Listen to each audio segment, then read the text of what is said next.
Vestibular paroxysmia. So let me give you a small introduction first. First, the word meaning of vertigo. The vertigo word means spinning sensation of the whole world around you. That is the meaning of the word vertigo. Now, for the normal function of the ear, it has got two important functions. One is hearing, second one is balancing. For normal balancing, you need the following structures intact. One is the brain, second is the eyes, then ears, neck, joints and the sensations. So all this, it works together as a single unit to balance our body. In case any of one of these structures doesn't work properly, it will lead to vertigo. So I can give a long list of diseases which can lead to vertigo. Out of that I am picking one, that is vestibular paroxysmia, and we are going to discuss about it. Vestibular means related to the ear. Paroxysmia means it recurs again and again. So what happens is, patient says, I get vertigo, which recurs about 4 or 5 times a day, which is aggravated by different head positions, and it's associated with a hearing loss or a buzzing sensation or any sort of sound in the ear. This is the definition of the term vestibular paroxysmia. Now, it has got two age peaks. One is between 20 and 30, another one is above 40 and less than 70. And these are the following precipitating factors. Like any sudden head change positions, like turning to the right, left, up, down, bending forwards, any sudden change, it can precipitate an episode of vertigo. And the second one common being hyperventilation. This the patient usually doesn't complain, but we make use of it to diagnose the condition. I'll come to it later on. Now, if you see the structure of the ear, this is the external ear, middle ear, inner ear. The inner ear, the yellow drawn structure is a nerve. So you have two nerves, one coming from the balancing part, another that is called the vestibular nerve, another coming from the hearing part, which is called the cochlear nerve. It joins together to form a single nerve, that is vestibulocochlear nerve. That's the 8th cranial nerve. Out of the 12 nerves, this is the 8th cranial nerve. From the inner ear, it goes to the brain. So it transmits all the information from the inner ear to the brain. In this condition, vestibular paroxysmia, what happens is, between the inner ear and the brain, very near to the brain, there will be an artery, which is specifically, most commonly, anterior-inferior cerebellar artery. That's the name of the artery, which is not important. We are discussing mainly the condition, how it is provoked. So this particular artery, it compresses on the nerve. So what happens, just like how we have wires in a house, electrical wires in a house. There is copper wire inside and there is insulation outside, is it not? Likewise, nerve, it has got a conduction system inside, there is an axon, and protection outside, insulation covering outside, which is a myelin sheet. So any structure, it compresses on the nerve, it will destroy the myelin sheet, it will destroy the insulation tube. So what happens? The conduction, nerve conduction becomes haphazard. And this what is the function of the nerve? Normal balancing. So normal balancing doesn't happen, it will lead to vertigo. This is what is happening. Now, this I have already mentioned. These are the causes, which are the arteries which are involved.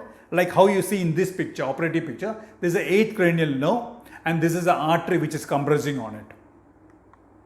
And it can be an ectasia or vascular malformations also. Coming to the common presentation, I have already mentioned, but let me brief. So patient says he gets vertigo, multiple episodes in a single day, maybe 5 or so, and each episode lasting for 1 minute, and this is accompanied with hearing loss, any buzzing sound in the ear too. Now, coming to examination part, when you examine the ear or the eardrum, everything will be normal. So we have to do some maneuver or procedures along with the investigation to diagnose. The procedures will give us a hint that maybe this is vestibular paroxysmia, and we'll do a specific investigation, that is MRI, which will give us a diagnosis. Now, if you see the maneuver, we have two. One is a head shaking test or head impulse, head thrust test, and second is the hyperventilation. In both this will show that one particular ear is not working properly. Hyperventilation, we we tell the patient to breathe in 70 times in a minute. He breathes in deep, he takes a deep breath like this. He keeps on doing 70 times in 1 minute, approximately. So when he does that, if the patient has got vestibular paroxysmia, he'll develop giddiness and he'll have eye movements which is called as nystagmus. So is this the only condition where you get vertigo in hyperventilation? No. You can get in an anxious patient, and you can get in other conditions when there is a compression in the nerve in the same place, but maybe it is not an artery, maybe it's a mass lesion, maybe it's a malignancy, maybe it's a benign condition. So this can be seen in other conditions too. So, but this will give you a hint, there is a central pathology and there is a pathology which is going on in this particular part of the brain. Now, coming to the investigations.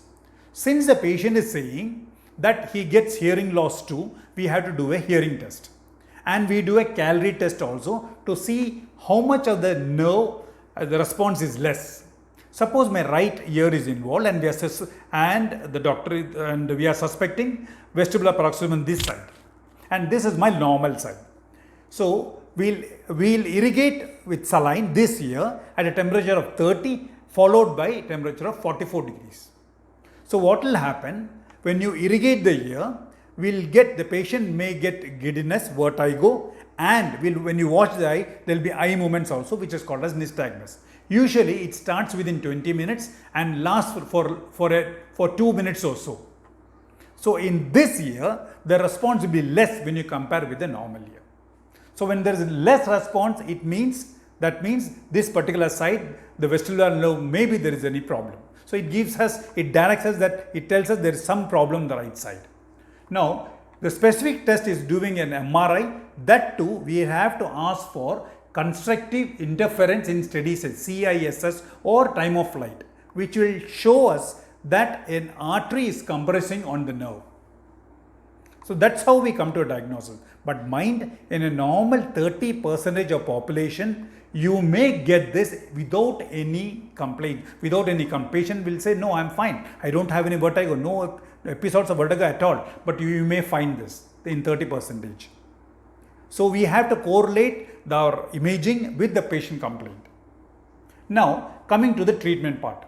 We have a medical treatment, conservative treatment, and you have a surgical treatment. And most of the cases, 90-95% of the patient, we manage medically. So we give him a dose of Tegretol, which is commonly available as, and that is the pharmacological name is carbamazepine.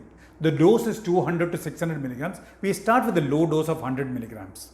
And actually this is a diagnostic also. Suppose we have a patient of vertigo and we do so many tests and all the tests comes normal and we are suspecting a case of vestibular paroxysmia, we can give a trial run of carbamazepine and the patient improves within 2-3 days, then we can think of maybe this is vestibular paroxysmia, let us please go ahead and do an MRI scan.